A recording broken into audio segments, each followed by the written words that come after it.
पिछले वीडियो में अपने हेडर बॉन्ड के बारे में डिस्कस किया था। तो स्ट्रेचर और हेडर बॉन्ड है, उसके बाद अपना नेक्स्ट बॉन्ड आता है इंग्लिश बॉन्ड। तो इंग्लिश बॉन्ड से संबंधित देखो कुछ महत्वपूर्ण बातें हैं। सबसे पहली बात तो ये है कि ये बॉन्ड सबसे स्ट्रॉन्ग बॉन्ड होता है, या यूँ कहो कि जहाँ भी हैवी लोड अपने को वॉल को लेने होते हैं वहाँ पर इस बॉन्ड को यूज़ किया जाता है, because it is strongest bond. ठीक है। और इसके अलावा इसकी एक बात ये है कि जैसे आप स्ट्रेचर बॉन्ड की बात कर रहे थे, वो केवल आधी ईंट की मोटाई वाली वॉल के लिए यूज़ किया जाता है। हेडर बॉन्ड है वो 1 ईंट की मोटाई या 1 ईंट की मोटी दीवार के लिए यूज़ किया जाता है। लेकिन इंग्लिश बॉन्ड है जो सबसे ज़्यादा यूज़ किया जाता है ये, क्योंकि ये सभी मोटाई की दीवारों के लिए काम में लिया जाता है। चाहे वो 2 ब्रिक थिक वॉल हो, चाहे वो 2.5 ब्रिक थिक वॉल हो, चाहे वो 1.5 ब्रिक मोटी दीवार हो, सभी मोटाई की दीवार के लिए यूज किया जाता है। Most commonly use bond for all wall thicknesses because it is the strongest bond and it carries heavy loads. अब इसकी खासियत देखो क्या होता है इसमें alternate courses of headers and stretcher. Alternate courses of header and stretcher का मतलब पहला, तीसरा, 5वां कोर्स तो आपका स्ट्रेचर का होगा, और इसी प्रकार दूसरा, चौथा, छठा, 8वां कोर्स आपका हेडर का होगा। मतलब अल्टरनेट कोर्सेज होंगे, पहले हेडर कोर्स, फिर स्ट्रेचर कोर्स, फिर हेडर कोर्स, फिर हेडर, फिर स्ट्रेचर कोर्स, फिर हेडर कोर्स, स्ट्रेचर कोर्स। इस तरह से ये हेडर कोर्स और स्ट्रेचर कोर्स अल्टरनेटिवली लगे होते हैं। इसमें stretcher header, stretcher header, stretcher header, इसको बोलते हैं इंग्लिश बॉन्ड। वॉल के फेस पर अपने को इस तरह से दिखाई देता है। वॉल की सतह पर ध्यान रखना। और ऐसा करने से देखो क्या होता है, इसमें जो vertical joints of headers, header के जो वर्टिकल जॉइंट होते हैं वो एक दूसरे के ऊपर आते हैं। मतलब देखो जैसे ये हेडर है, ये हेडर है, इसके ऊपर का हेडर है, इनके जो वर्टिकल जॉइंट देखो ये लाइन और ये लाइन बिल्कुल एक दूसरे के ऊपर होगी। सेम देखो ये लाइन और ये लाइन बिल्कुल एक दूसरे के ऊपर होगी। मतलब जैसे दूसरा कोर्स है और चौथा कोर्स हेडर का है, तो हेडर कोर्स दूसरा और चौथा, उसके जो वर्टिकल जॉइंट है बिल्कुल एक लाइन के अंदर आएंगे। इसी प्रकार जो स्ट्रेचर्स हैं पहले, तीसरे, 5वें कोर्स में उसकी जो वर्टिकल लाइन जैसे ये और ये लाइन बिल्कुल एक दूसरे के ऊपर स्थित होंगी। देखो इसमें अगर बात करें तो अपने को इस तरह से ये दिखा, जैसे मैं यहाँ बात कर रहा हूँ, ये वाला देखो एक लाइन के अंदर आपको दिख रहे हैं ये vertical joints of stretchers come over each other. इसी प्रकार vertical joints of header come over each other, मतलब आपका जैसे ये हेडर है और ये हेडर है, ये बिल्कुल एक वर्टिकल लाइन के अंदर होगा। ठीक है, तो ये इसकी कुछ खासियत है। देखो इसका जो कम से कम कुछ लैप रखना जरूरी होता है, या इनको वो इस तरह से व्यवस्थित करने के लिए जरूरी है कि आपका जो हेडर कोर्स आपको दिखाई दे रहा है, हेडर कोर्स दिखा रहा है, जैसे दूसरा, चौथा, छठा, 8वां जो भी कोर्सेस हैं इसके अंदर, जो हेडर कोर्स अपने को दिखाई दे रहा है उस हेडर कोर्स में पहला जो हेडर होता है उसके जस्ट बाद एक क्वीन क्लोजर लगाया जाता है। क्वीन क्लोजर आपको याद होगा फुल ईंट होती है, जैसे ये फुल लंबी ईंट है, टॉप से देखोगे इसको यहाँ से काट दो आधा आधा, टॉप से देख रहे हो देखो ये आपकी लंबाई है, ये आपकी चौड़ाई है, मोटाई इसमें दिख नहीं रही है। जैसे मैं आपको थोड़ा सा और क्लियरली करके बताऊं तो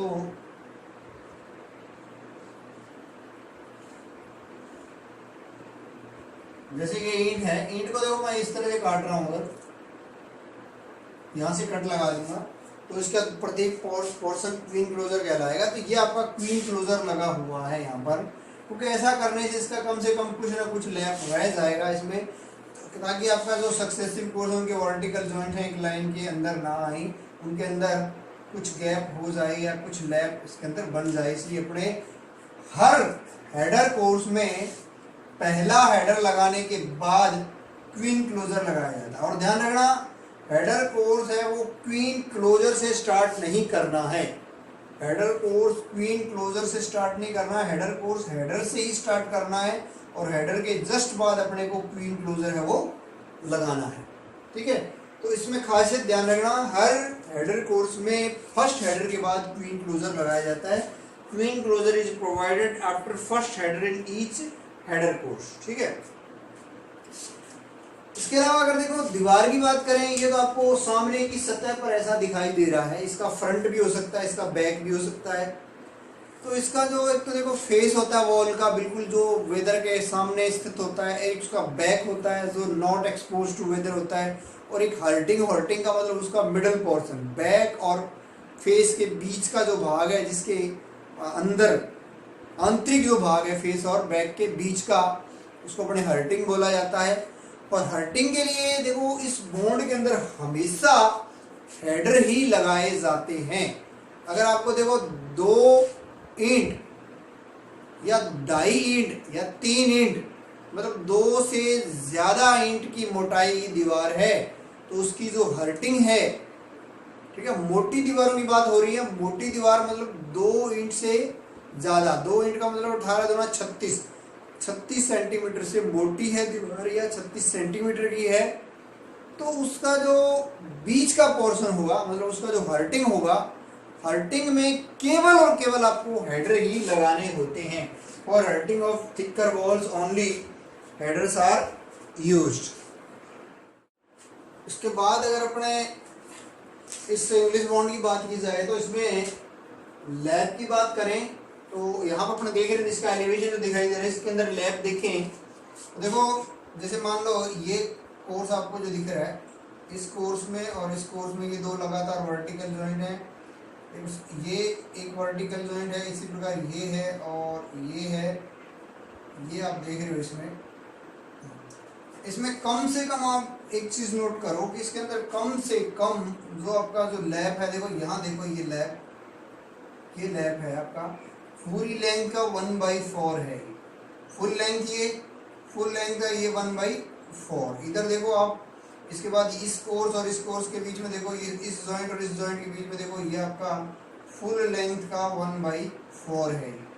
तो आपका कम से कम जो लैब है वो आपका ब्रिक की लेंथ का 1/4 इसके अंदर जरूर रखा जाता है, ठीक है। अब देखो यहाँ पे आप देख रहे हो, देखो इसके बाद जस्ट आपका ये वाला आ रहा है और इधर देखोगे तो ये वाला आ रहा है, ठीक है। और इस यहाँ से यहाँ तक जो जॉइंट है, देखो इन जॉइंट के बीच की जो दूरी है, ये तो आप देख रहे हो हाफ ब्रिक है और ये आपका 1/4 ब्रिक है। तो आपका मिनिमम जो लैब है वो ब्रिक की लेंथ का 1/4 मतलब आपका 4.5 सेंटीमीटर इसके अंदर होता है, ठीक है। तो मिनिमम लैब। इसके बाद wall of thickness even multiple of half brick और odd multiple of half brick. देखो इसका मतलब क्या है, हाफ का मतलब 1/2 का इवन मल्टीपल मतलब समगुणज का मतलब 2 से मल्टीप्लाई करो, चाहे 4 से करो, 6 से करो, 8 से करो, इससे करोगे तो 1, 4 से करोगे 2, 6 से करोगे समगुणज से मल्टीप्लाई करना 3, तो 1 ब्रिक, 2 ब्रिक, 3 ब्रिक, मतलब 1 ईंट की मोटी दीवार, 2 ईंट की मोटी दीवार, 3 ईंट की मोटी दीवार, इनकी बात कर रहे हैं अपने। तो 1 ईंट मोटी दीवार है, 2 ईंट मोटी दीवार है, 3 ईंट मोटी दीवार है, 4 ईंट मोटी दीवार है, इस तरह से है। अगर मान लो ईंट की मोटाई, तो उसका जो फेस होता है वॉल का और उसका जो बैक होता है, वॉल के फेस और बैक पर एक जैसी बना दिखावट या अपीयरेंस अपने को होगी। मतलब आपको वॉल की फेस पर 3rd कोर्स के अंदर हेडर दिख रहे हैं, तो आपको 3rd कोर्स में बैक में भी आपको हेडर्स ही दिखेंगे। 5वें जैसे 4थे कोर्स में आपको स्ट्रेचर दिख रहे हैं फेस में, तो बैक में भी आपको स्ट्रेचर ही दिखेंगे, क्योंकि वॉल का एक तो देखो फेस होता है सामने वाला और एक बैक उसके पीछे वाला भाग, तो दोनों में एक जैसी अपीयरेंस दिखेगी अगर आपकी जो वॉल की मोटाई है वो हाफ ब्रिक का इवन मल्टीपल है, मतलब 1 ईंट, 2 ईंट, 3 ईंट मोटी दीवार है। और अगर ऑड मल्टीपल है, ऑड मल्टीपल मतलब 1 से मल्टीप्लाई करो, 3 से करो, 5 से करो, तो कम से कम आधी ईंट की तो होनी चाहिए, 1.5 ईंट की। तो अगर आप 3 से मल्टीप्लाई करोगे तो 1.5, 5 से करोगे तो 2.5, तो 1.5 ईंट, 2.5 ईंट, 3.5 ईंट मोटी जो दीवार है, उसमें ऐसा नहीं होगा। अगर फेस पर 3rd कोर्स में आपको हेडर कोर्स दिख रहा है, फेस में अगर आपको 3rd कोर्स में हेडर्स दिख रहा है, तो बैक में आपको स्ट्रेचर कोर्स दिखेगा। उनकी जो अपीयरेंस होती है वो भिन्न भिन्न होती है। फेस में अगर हेडर्स दिख रहे हैं तो बैक में आपको स्ट्रेचर दिखेंगे उसी कोर्स के अंदर आपको, ठीक है।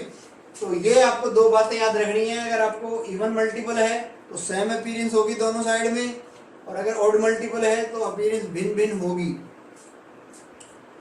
इसके बाद नेक्स्ट जो लिखा है at least every alternate transverse joint is continuous from face to face. मतलब देखो at least every alternate transverse joint, देखो ट्रांसवर्स जॉइंट का मतलब जो वॉल की सतह के लंबवत जो जॉइंट है, जैसे ये वाला जॉइंट है, इसके लंबवत जो जॉइंट है, ये जो लंबवत जॉइंट है देखो ये वाला, अगर देखो अल्टरनेट की बात करें तो पहला, जैसे इस कोर्स की बात करता हूं मैं, पहला जॉइंट, दूसरा जॉइंट, तीसरा जॉइंट, चौथा जॉइंट, पांचवा जॉइंट, तो पहला और तीसरा अल्टरनेट हो गए। तो पहला कोर्स अगर देखो वॉल के फेस से लेके बैक तक कंटिन्यूस है, मतलब सीधा चलेगा। उसके बाद ये वाला है, ये कम से कम देखो ये भी हो सकता है, लेकिन ये वाला तो डेफिनेटली कम से कम, ठीक है ना, at least every transverse alternate joint, मतलब अल्टरनेट मतलब पहला, तीसरा, पांचवा, ये कोर्स आपके फेस से लेके बैक तक बिल्कुल कंटिन्यूस चलेंगे, मतलब पूरी वॉल की मोटाई के अंदर ये फैले होंगी।